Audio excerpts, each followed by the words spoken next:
স্বর্ণালী, তুমি পড়াটা বলো। হ্যাঁ, তুমি শুধু আমাকেই পাও পড়া ধরার জন্য। কেন, তোমার যে ফেভারিট স্টুডেন্ট রয়েছে স্নেহা, ওকে তো ধরো না কোনোদিনও। ম্যাম, আসলে না পড়াটা করা হয়নি। ম্যাম, আসবো? কি ব্যাপার, রোজ টিউশন আসতে তো লেট হচ্ছে কেন? আসার আগে বাস 10 মিনিট রাহুলের সাথে কথা বলি। তুমি যা খ্যাঁক খ্যাঁকে, তোমার গলা শুনে তোমার সব বয়ফ্রেন্ডসরা পালায়। তুমি কি করে বুঝবে আমার আর রাহুলের প্রেম কাহিনী? ম্যাম, আসলে না রাস্তায় খুব জ্যাম ছিল। এই, কাল কিন্তু সবাই পড়া করে আসবে, আমি কিন্তু 10 নম্বরের এক্সাম নেব। মাসে 2টো করে পরীক্ষা স্কুলে এমনিই দিই, আর স্কুলের হোমওয়ার্ক, প্রজেক্ট, অ্যাক্টিভিটিস তো লেগেই আছে। ম্যাম যদি আজকে এত পরীক্ষা নিত না, ম্যাম আজকে স্কুল টপার না ওয়ার্ল্ড টপার হতো।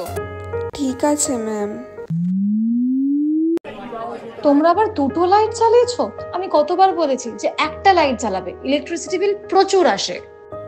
ম্যাম এত স্টুডেন্ট পড়ায়, তাও 1 সেকেন্ড।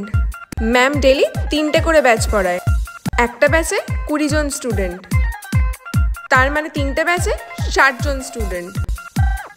আর ম্যামের ফিজ হচ্ছে 700 টাকা, তার মানে